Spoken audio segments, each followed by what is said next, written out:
Welcome to Uncommon Core, where we explore the big ideas in crypto from first principles. This show is hosted by Su, the CEO and Chief Investment Officer of Three Arrows Capital, and me, Hasu, a crypto researcher and writer. Earlier this week, I did a deep dive on a new DEX trading protocol called CowSwap, and I was very surprised to see them combine many great ideas into what I would say almost is the most complete trading experience that I had seen so far in DeFi. To give you a quick overview, first of all, you no longer publish a fee-paying transaction to the public mempool. Instead, all you do is you sign a transaction and you submit it off-chain to the CowSwap relayer, which then handles the execution for you. You do not have to pay a transaction fee when you just sign a transaction. For you, this means you can safely set a very low slippage tolerance, or even zero, because you only ever have to pay a fee if your trade succeeds. Second, and this gets us to the real innovation, CowSwap looks for so-called coincidence of wants, or cows, before sending your order to the regular on-chain exchanges. For example, if one trader wanted to buy ETH at a certain price and another wanted to sell it, usually these would both be matched against the automated market makers on, let's say, Uniswap. But these two could also be matched in theory without paying any LP fees at all, right? By just matching with each other. And this would save them the fees. And CowSwap has off-chain solvers who can look at this off-chain order book, and they solve this optimization problem and submit basically optimal matchings for these orders. And one guarantee that they give is that all trades in a certain batch have to settle at the same uniform price. And if they all settle at the same price, then there's no point in reordering the trades for miners as well. So this incidentally also solves MEV.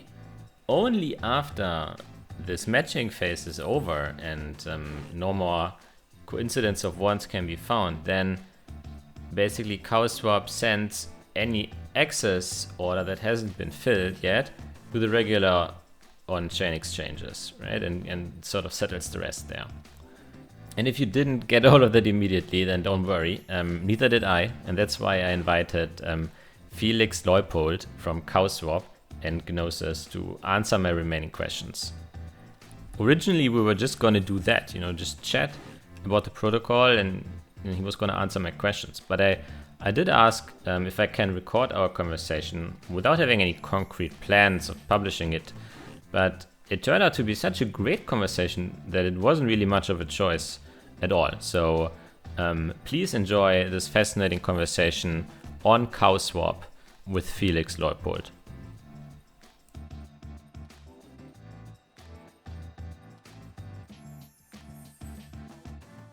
Hi, Felix. Thanks for taking the time to talk to me so spontaneously. I have a few questions about CowSwap. It seems like a really interesting protocol, and I would like to learn more about it. So to start out, can you tell us a bit about yourself and so what is your position at CowSwap and Gnosis? Yeah, and it's great to be here. Thanks for making the time. I'm a tech lead at the Gnosis Protocol division, so our Gnosis Protocol, the Gnosis Protocol team, which is one part of our company. And CowSwap to us really is the kind of the first application of the underlying protocol that we've been developing at Gnosis for almost 3 years now. So I joined Gnosis about 3 years ago, and since then have been focusing first in a very small team just on kind of batch auction mechanisms and how we can apply them to Ethereum.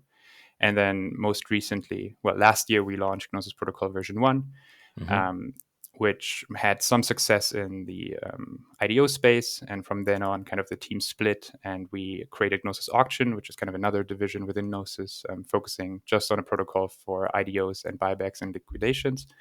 And we continued the batch auction kind of idea with Gnosis Protocol version 2, which we now are launching to the public under CowSwap. What do you see as the main problems that exist today in so the DEX space or the AMM space? Right. So when we started out, we already saw that it felt weird if two people trade in the same block on the same token pair, but they're getting different prices because, well, everything that happens within a block is kind of atomic at the same time. So for us, it felt weird to have kind of a continuous time priority kind of mechanism bolted on top of kind of decentralized trading within Ethereum. And not just same price, right? They also pay twice the liquidity fee. Right, but even if they trade in the same direction, so even if there's no opportunity for them to trade peer to peer directly with one another, even then they pretty surely will get different prices.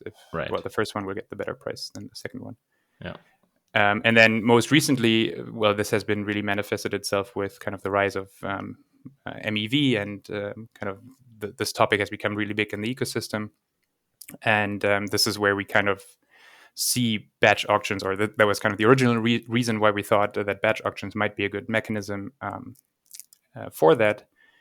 And then the second kind of idea behind Gnosis protocol, which is kind of less, I would say, it's less famous or less spoken about right now. But one thing that we also kind of feared was fragmentation of liquidity across many different tokens. Since creating a token on Ethereum is so cheap, we can see it with stablecoins, for example. There's like 10, 15 different stablecoins tracking the US dollar. And so by falling back to kind of these two-dimensional markets like Uniswap, I guess Balancer is a protocol that actually allows multi-dimensional markets, but kind of the classic order books are two-dimensional. We thought that it would be nice to just kind of treat all the trades that happen within a block on Ethereum as like a giant kind of exchange economy, like when you're on a market and you want to trade one good for another.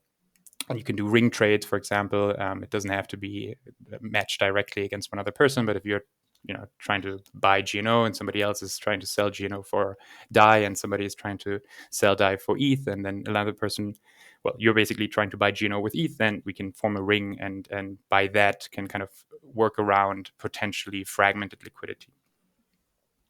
Okay. One major problem that I see is front running and sandwich attacks as well. And as I understand it, this is also something that CowSwap tries to address via the batched auction approach. And I want to dive into that in a second. So as I understand it, you take all these problems, or you sort of take so there's no unified settling price for trades in the block.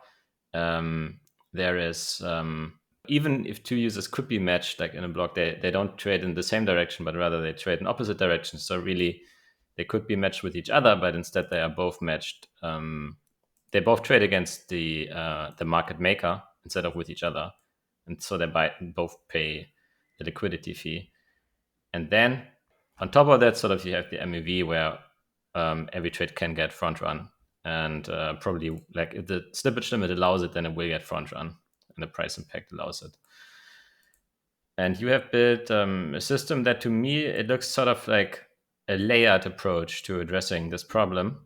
And I would kind of like to work through that with you here briefly. So can you describe like what are the layers that CowSwap uses in order to give the trader the best possible price? Yeah. So maybe another challenge that I forgot to mention that kind of ties in here is that it is kind of difficult for users today on Ethereum to actually do transaction management well. Yeah. And so kind of the first thing that is different and the most kind of user-facing thing that is different about CowSwap than other exchanges is that instead of trading via transaction, like actually sending a transaction to trade yourself, executing your trade yourself, you just sign a message and hand this message over to an off-chain order book where multiple orders can get batched together.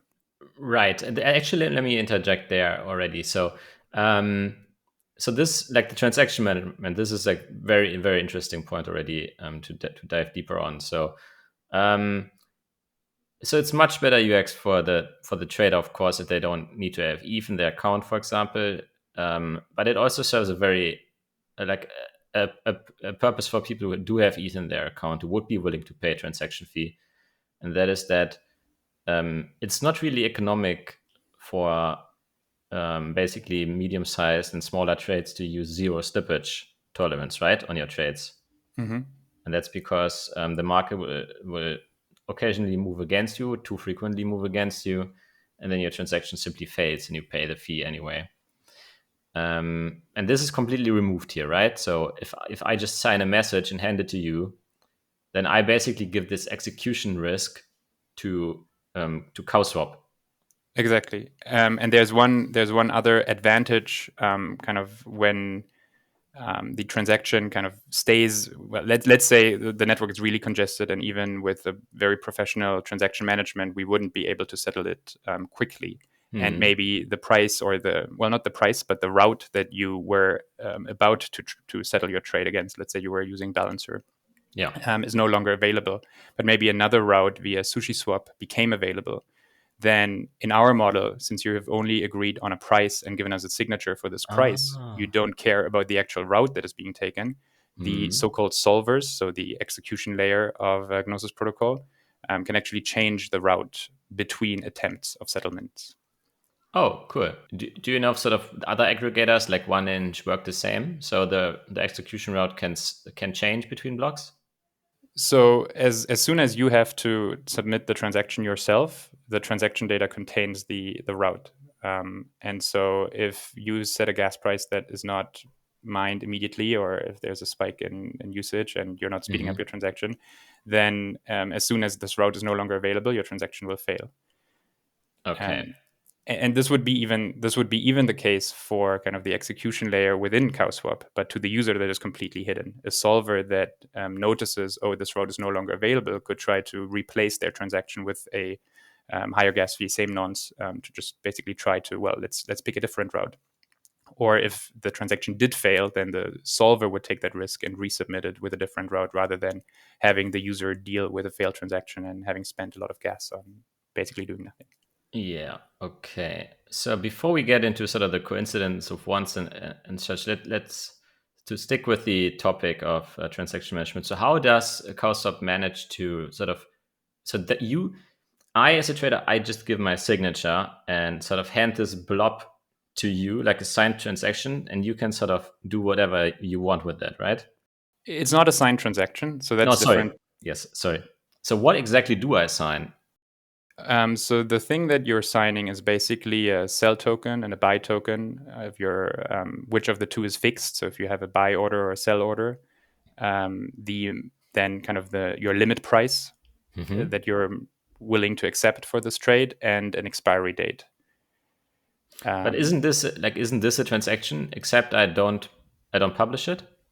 So this by itself would not be executable on Ethereum, kind of on the base layer. On top of that, there is kind of an approval that you give to our settlement contract.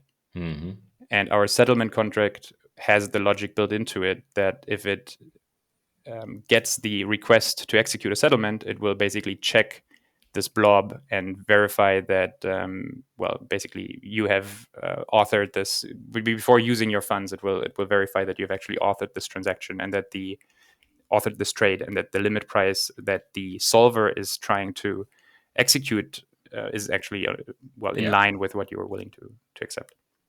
Okay, so what I sign is basically a blob of data that allows you, sort of the CowSwap protocol, to build a valid transaction from that. Exactly. Yeah. Okay, and I don't pay a fee on that because I just give you this blob of data off chain. But when your solver or the protocol submits the transaction, or sort of this off-chain relayer, right, that you run, that's you still have to pay the gas, right? Exactly. Okay. And so what we do is the user also specifies a fee amount in the sell token, and basically if the transaction goes through, then the author or the settlement contract can basically keep a fraction of the sold tokens as a reward.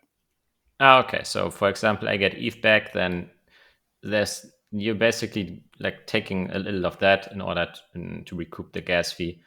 And if it's another token, like, do you also accept like any sort of variety of shitcoins that someone might buy?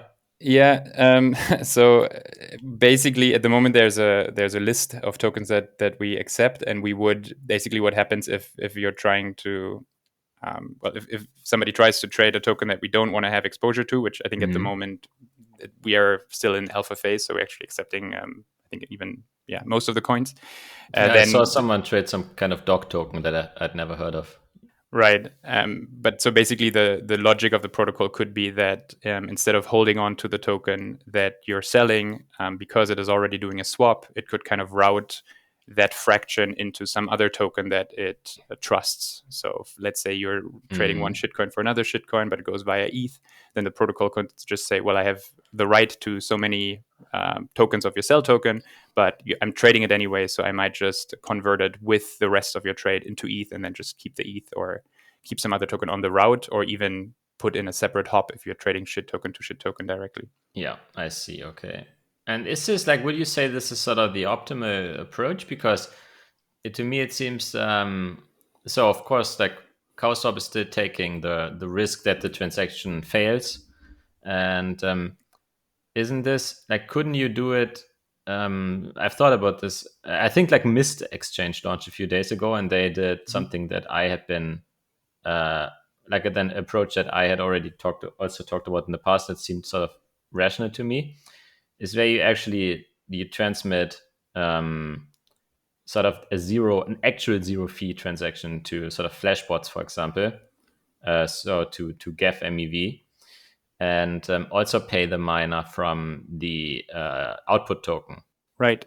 And then, so the benefit with that obviously being that like your transaction it cannot fail because the miner can't make any money on the trade unless it executes.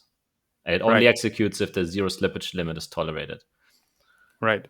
So we looked at the Mist Exchange and also at Archer Swap, which I think works very, very similar. And so like one caveat one thing that is suboptimal about, or well, I will say why it's actually giving us benefits in the long run, but at least just if you're just by yourself trading completely isolated and just handing off the execution to some other party, going through our settlement contract is a gas overhead because, well, the signature verification has to happen in a smart contract instead of kind of the Ethereum protocol. So we pay gas for all of this. And so there is a fixed overhead over using kind of our transaction submission logic. On the upside, we feel like, well, the one thing that I mentioned already, that the executor can basically change the route, the concrete execution plan, as maybe the best liquidity sources change. That is a huge advantage. Also, kind of in the context of having multi-signature wallets or DAOs trading, where it may take minutes or hours to actually collect all signatures, and you cannot really make a proposal, let's use this route, because maybe in 2 hours this route won't be optimal anymore. But Most also likely. kind of the thing, and that's maybe where CowSwap or the name Cow comes in. One thing that's super powerful is that the settlement layer can not only execute trades one after another in a single transaction, but it can actually execute many of these signed orders at the same time in the same block. And that's where we get into the possibility of trading or matching trades directly with one another. So avoiding going through Uniswap or some other on-chain liquidity, avoiding paying liquidity provider fees, avoiding being front-run, because those trades can only be executed within the context of CowSwap. And so we think that even if people just trade in the same direction, we can batch we can basically make, instead of hitting Uniswap 5 times for 5 trades, we can just do one big Uniswap interaction. And so we think that we can actually, with enough traction, save on gas for the user. So you do have the overhead of sort of the batching contract and the solver. How do you call it? What is the name of that? The settlement contract. Yeah. Okay, so you do have the overhead of the settlement contract, but like, what's your guess? How many trades need to be there in the same direction in order for to like the saving to be larger than sort of the overhead? Yeah, we benchmarked and with Uniswap it was around 3 trades per. Only 3 trades. At 3 trades we're better. Well, but it would have to be on the same pair. So we haven't done we haven't done yet many benchmarks where it's like but even there we can get some benefits if we just trade 30 random trades just in one transaction. We can at least save the 20,000 gas for each transaction. And so there's likely also, just by batching, there's some synergies that we can get in terms of gas. Okay, so to get sort of the listener on the same page, so you and I, we both want to make a trade.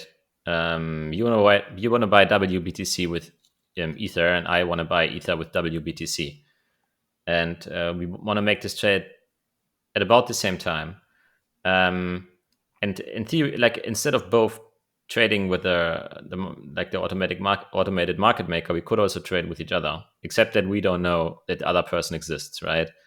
And sort of that's where CowSwap comes in, because it first checks if there are two people available who want to trade with each other, and then they are matched.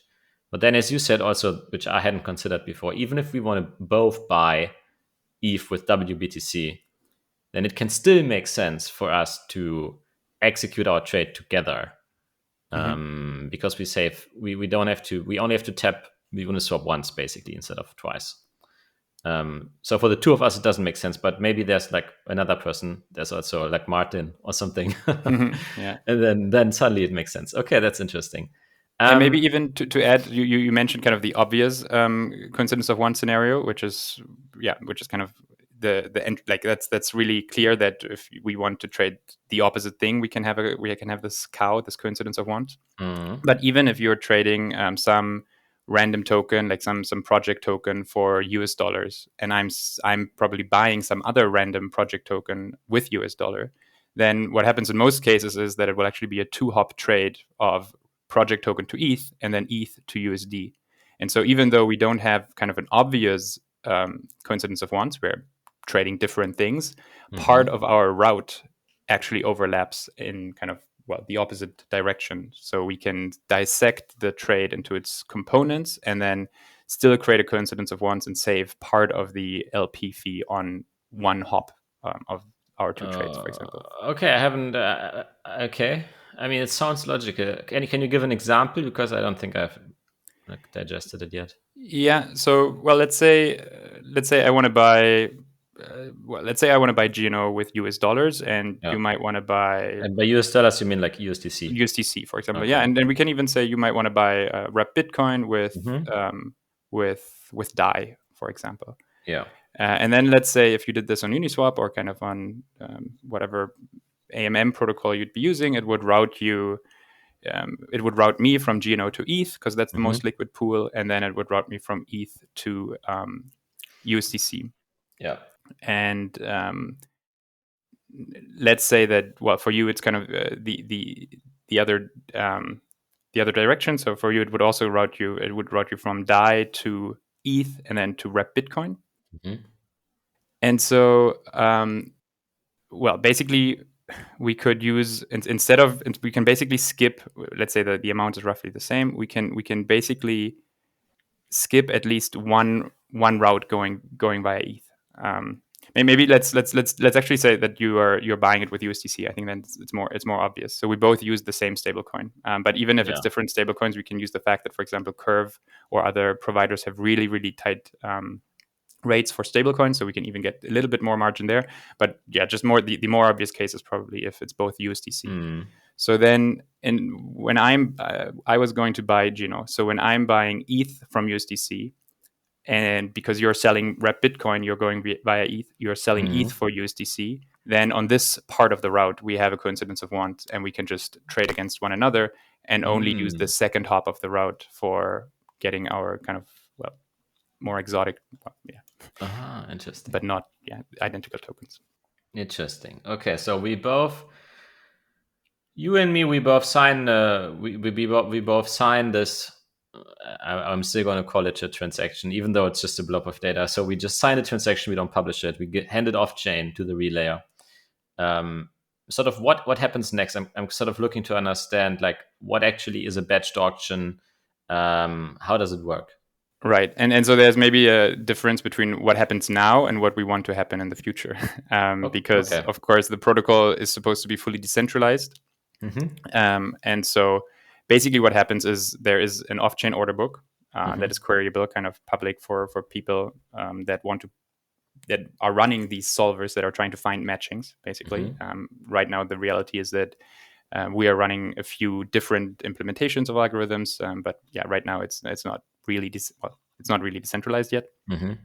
But basically, permissionless. Well, the only permission that these parties have to have is that they have to have staked a certain bond in, well, not the settlement contract, but kind of in an authentication contract that allows them to become a so-called solver. And that is because by not decentralized, like what is actually the thing that they can do, right? So they get the order flow basically, so they can just take. They get like, an order flow is very valuable. Yeah, they get the order flow, and they can even in the protocol they can also execute the settlement transactions. So they have access to the entire order book, and are basically then trying to craft a solution to this multi-dimensional batch auction problem. Basically, having all the limit orders and knowing kind of the state of everything that's on chain. What can we do to maximize? And that is kind of where the competition comes in, and where not everyone can just pick the orders that they like and match those and kind of ignore the other orders.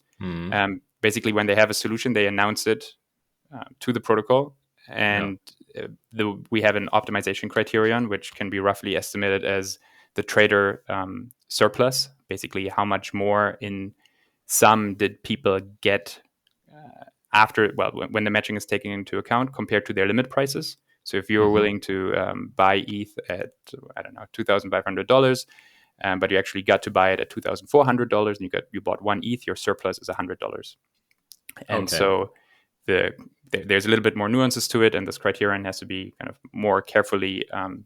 We have a blog article on our forum that explains it a little bit more, but in a high level, kind of the idea is we want to maximize the surplus of all the traders in the batch, and let kind of bonded but permissionless solvers compete for finding the optimal solution here, because the problem is mathematically very complex. It's a multidimensional auction with kind of a lot of different liquidity sources and where trades could come from. So we expect this to be not really deterministically solvable within like 10-15 seconds. And this is why we think there should be different heuristics and different approaches, different algorithms, and want to kind of turn this into a competition. Understood. Okay. Yeah. I mean, I would have more questions about sort of the solvers, but it's not really the most interesting part about it. So let's move on sort of to how actually a batched auction works and what guarantees it gives to the participants. So the smart contract basically only verifies that the order that is settled is the signature is valid. So the user has actually authored this transaction, has authored this trade. The limit price is satisfied, so they're getting at least what they asked for, and that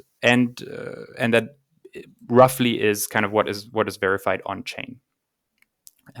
However, and that is kind of the reason why solvers are bonded, we can, of course, on a protocol level, enforce other kind of soft criterias, such as the clearing price that has been chosen can only be within a certain margin of error, let's say even 0.3% of the spot price of the most liquid pool on chain. And that Gnosis as a DAO could decide, well, we take Uniswap, let's say V3 as kind of the oracle for what is a fair price of a token. And then there could be some kind of soft guarantees on top of just what the smart contract guarantees. Yeah. And kind of that's why we also, solvers need to be bonded, because, theoretically I could just pick one order and just settle it against myself because I know it has a very generous limit price. Yeah. But then basically the kind of the assumption, or what we have to kind of balance, is that the bond is much higher than the value that can be extracted from such a trade. And you can take away the bond. Yeah. Okay, so let's assume for now, to keep it simple, that the solvers they act not maliciously, so they don't participate in their own auctions. Yeah. So what happens then? Like let's say like you, me, and 3 other people, they all want to trade the same pool, or not even maybe the same pool, but just we have some overlap. So what kind of happens there then? Yeah. So we all submit our signatures into this off-chain order book, and then many solvers, or the one that ends up winning solver, will query that order book and get our orders. And then it depends a bit on the strategy that the solver employs. We have one solver that actually models this problem as a mixed integer optimization problem. So it really kind of tries to find the globally optimum solution, and as long as the problem size is small, that's fine. So it will actually figure out that maybe there's a ring that we can trade in, and maybe then there's some excess which we can't match in the ring. So it has to find the best on-chain liquidity for this, and then it figures out what that is and kind of crafts this on-chain transaction, which consists of our signatures, the clearing prices, the amounts that our orders are being traded with. So basically, if it's fill or kill orders, the full amount. And then what we call interactions. So kind of what are the on-chain liquidity pieces that need to be called into in order to fill up the excess that we cannot trade directly with one another. And then the smart contract, executes the logic. It basically takes the funds it takes all the costs from the traders that are involved. So just the sell token gets transferred into the settlement contract. It then invokes all the kind of on-chain liquidity interactions that it has been sent. So it might call into, let's say, Uniswap and get some other funds from Balancer. Yeah, and maybe to just in case it hasn't been clear to everyone who's listening. So if there's an excess that cannot be matched via the coincidence of ones, then this is just sent to regular on-chain exchanges. Exactly. Yeah. And then the last step is to pay out the proceeds. So everyone gets the buy token according to the uniform clearing prices that were submitted to the settlement contract. How do you ensure that everyone in the batch gets the same price? So we could ensure this in the smart contract logic. We could basically say that the prices are submitted as a vector, and so it means that basically to get the exchange rate between two items in that vector, we basically have to multiply it. Basically, the unit. Let's say the unit in this vector is US dollar, and you have Bitcoin and ETC in that vector, and they are represented at dollar prices, but somebody's trading Ether for Bitcoin. Then we would say, well, because it's uniform clearing prices, they're arbitrage free. And so it means basically I can multiply the two prices and just deduce the exchange rate from Bitcoin to Ether by only having the price in US dollar from Bitcoin and Ether. Okay. Does it make I can? Well, let's say, give an example. Let's say the price of Bitcoin is $25,000 and the price of Ether is $2,500 in this vector. Then just by knowing, there's no arbitrage and it's uniform clearing prices, I know, okay, Bitcoin trades 10-1 against ETH. Yes. But okay. I'm not sure if my question was too simple or too. So basically, too simple to you. Actually, what you asked how the smart contract. So this is how we. At the moment, this is like the smart. The smart contract could theoretically have different prices for different token pairs, and so at the moment, this is also something that we expect the protocol or the DAO to observe. And basically, if a solver submits a different price on the same token in the same batch, then that would also be a slashing criterion. Yeah, okay. I mean, so basically just the solver has this sort of rule that they have to obey, which is everyone should have the same clearing price, and if they don't, then they get slashed. Right. But isn't this possible to check this trivially in the smart contract? So if everyone has the same price, then it fails, or so basically that's why I also meant. That's why I said how it could be done. The reason why we didn't go with this now in the concrete implementation is that we already rely on a bunch of other kind of soft criterias from the solvers where we say the protocol needs to enforce it, and it was slightly more simple to write. The data structure we could use in the smart contract was simpler to write if we didn't have to actually enforce that it's a vector and that basically the exchange rates can be computed just from each item. We said, if we create a client that can check that the solvers are behaving correctly and will basically flag an alert if that's the case, then it's trivial to add the uniform clearing price check also to this client. Yeah, every kind of mathematical check in the transaction makes the transaction more expensive. So I see Right. why you want to reduce this. Like, But wouldn't. opposed to the optimality criterion, like is this really the optimal solution, which is Mhm. impossible to compute on chain? You're right that the uniform clearing prices could, if we really had to or wanted to, be enforced on chain.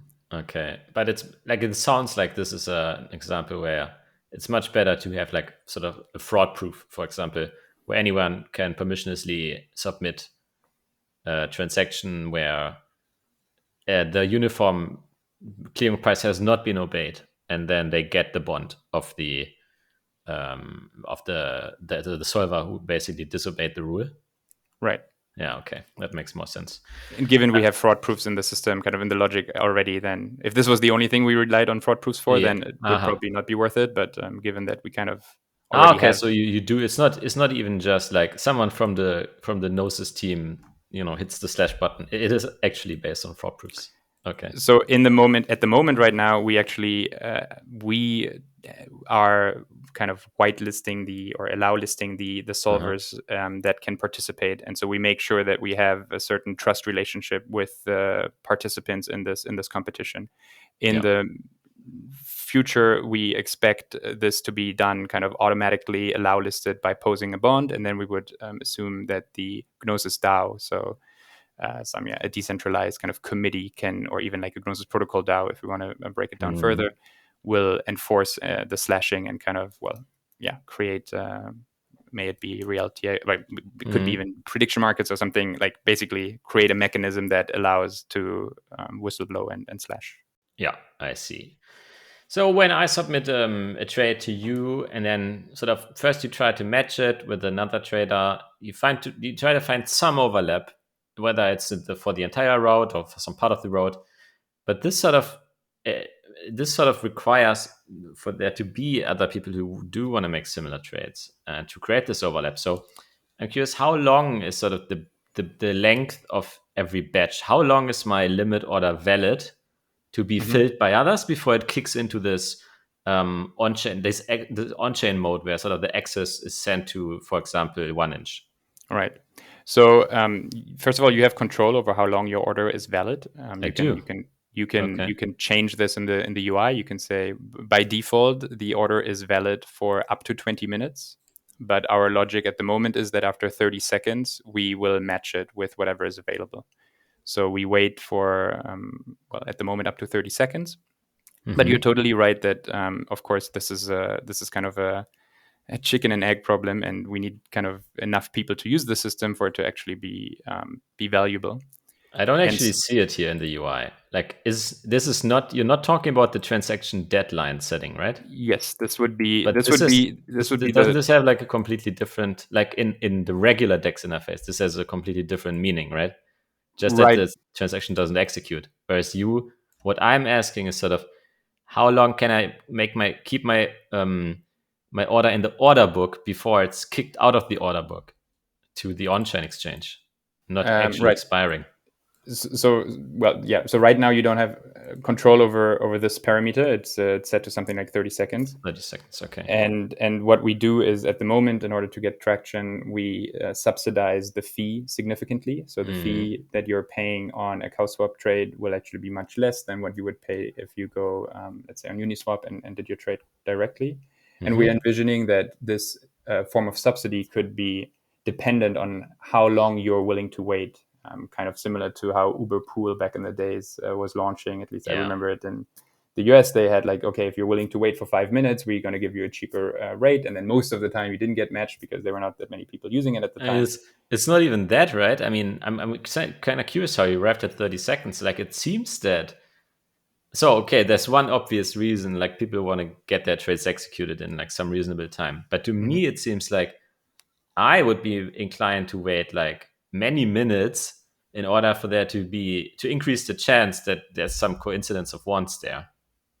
Right. So to the users that we spoke, so basically we are introducing a completely new way of trading by not sending a transaction, but sending a signature.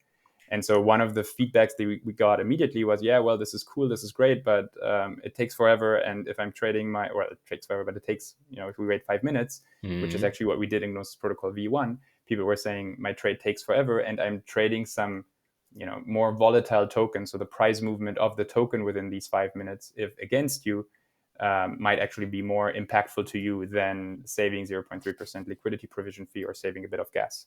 Now, but that's what I use the small slippage tolerance for. Right. So if you do that, and if you're a kind of expert user and know kind of what this does and how you can fine tune your transaction to still be kind of protected against bad price movements, then I can see this is totally fine, and this is totally something we should offer. Kind of with CowSwap as a product, what we try to start off with is kind of Uniswap, and the type of user that goes to Uniswap and kind of understands the UI and understands what's happening, and wanted to make it as little different as possible from the status quo of trading. And that's why, at least right now, there's no user control. So you were saying you optimized it for the regular Uniswap trader. Yeah. Okay. And maybe just one number that kind of makes us confident that even with the 30 seconds, we can already kind of see, we'll be able to see a few cows in action, is that there's roughly about 30 DEX trades within a block. And in the very beginning, when we subsidized the transaction fees by 90%, so made it really cheap for people to trade, we actually did already see multiple batches with, I think, up to 20, 25 trades in them. And then because of the thing that I tried to explain earlier, where we can break up the trades into different hops or different parts, we can actually find coincidence of ones or match people with one another on just parts of their trade, instead of kind of finding the perfect coincidence of one where people really want to buy the same thing at the same time.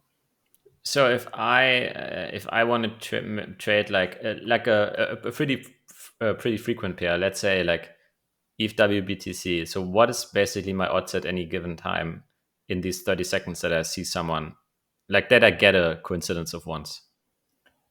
Yeah, we did this study when we started building the protocol.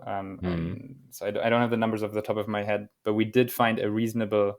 Basically, we decided, I think it was 20%. That would have been actually my top of the head number as well. Yeah, it was something like, and of course it depends. We had like different scenarios. How much of the traffic do we get? And of course, if we get 100% of the traffic, if really all DEX trades are settled via something like Gnosis Protocol, the coincidence of one potential is much higher than if, let's say, we get 5% of market share or 1% market share or 10% market share. I don't often say this, but you should definitely do liquidity mining. I mean, like very few protocols have such a big, can gain so much from that. Just because, let's say Aave does sort of liquidity mining, right? Then, people deposit to Aave as long as their liquidity rewards, and when the rewards are gone, they withdraw, go to the next protocol, right? But with you, it's actually, so once the people are in there, and you can remove the rewards completely, and they still benefit tremendously from being matched with each other instead of sent to the AMM. Right. Yeah. So for us, it's really the question if we need a liquidity mining program, because really the liquidity, just the kind of passive liquidity, can come from any protocol. What we really want is a trader incentive program. So that I use this word like as a reward for like a usage mining thing, like just a reward for people to trade there. Basically. And one idea that we have that might be cool is something like a happy hour, where basically we say at this point in time we either subsidize it completely or give a reward out, where we say, let's all meet on CowSwap. That's such a great idea. That's such a great idea, because this is like you bundle all of the matches in that 1 hour. Right. Damn, that's pretty clever. That's clever. But yeah, cool. That's a good idea. Maybe to round it out, so what are your plans with CowSwaps? Like, what are sort of the next features on the roadmap, any low-hanging fruits and so on? Right. So for us, as I said kind of in the beginning, CowSwap is really just one application of Gnosis Protocol in the wild. And this is kind of our approach at kind of a maybe meme-driven and kind of easy to understand, playful, user-friendly application of this kind of multidimensional batch auctions, Gnosis Protocol kind of at its core. What we're planning with Gnosis Protocol in the near future, is actually to have other decentralized exchanges also provide their order flow to Gnosis Protocol and increase kind of the amount of trades that we can match with one another. So kind of on the horizon, we are working very closely together with Balancer, who recently launched Balancer V2, and are hoping to get basically the Balancer front-end interface to work via CowSwap, via Gnosis protocol. So that basically, what does Balancer have to gain from that? So Balancer really is interested in giving users the best kind of price and trading experience. And so, well, first of all, the user experience will just be better with CowSwap, with Gnosis protocol, because users will not have to pay gas for failed transactions. They don't have to worry about transaction management and kind of the user-friendly aspects of it. And on top of that, Balancer is also interested in just providing an interface where people are guaranteed to get the best price. They believe that they can be more, well, at least I cannot speak for them, but what I understand is that they believe they can be more successful if they are not kind of super opinionated on, you can only trade on our interface via Balancer pools. But if two people match at the same time, then it's totally fine if they trade against one another, and then only the access is sent to a Balancer. So basically this means if I trade on Balancer, then my order would be first sent to CowSwap to look for any coincidence of ones, and then it's basically sent to Balancer pools after that, but not sort of to 1inch, for example. As far as my understanding goes right now, then yes, they are even agnostic to which solver would be handling these orders. So they are fine. Okay. I mean, it would make sense that at least the access is sent then to Balancer. So there's one thing about there's one thing about the Balancer integration on our end that we actually very tightly integrated with their V2 contracts, and so that it is more gas efficient for Gnosis protocol to go via a Balancer pool than, let's say, calling into a completely different, let's say, going via Uniswap pools. Yeah. And so as long as the prices on Balancer V2 are roughly the same as on other protocols, there will be a gas advantage for Gnosis protocol to settle via Balancer pools. And so the solvers would be choosing those because the overall utility is larger. That's because in the single token vault, internal calls basically are cheaper.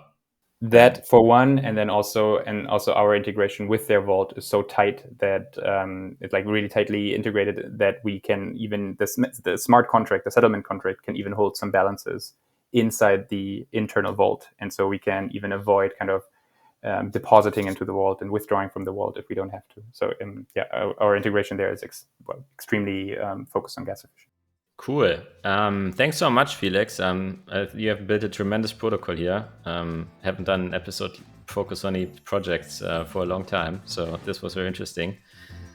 Thank you for your time. It was very, very interesting to talk about it. And you want to tell our listeners where they can find you on Twitter and where they can find CowSwap? So CowSwap.exchange is the name of is the user interface that you can use. Gnosis protocol as kind of more fundamental protocol is currently mostly documented on the Gnosis forum, forum.gnosis.io. And then myself, I tweet under the handle Leupold, FLEUPOLD_.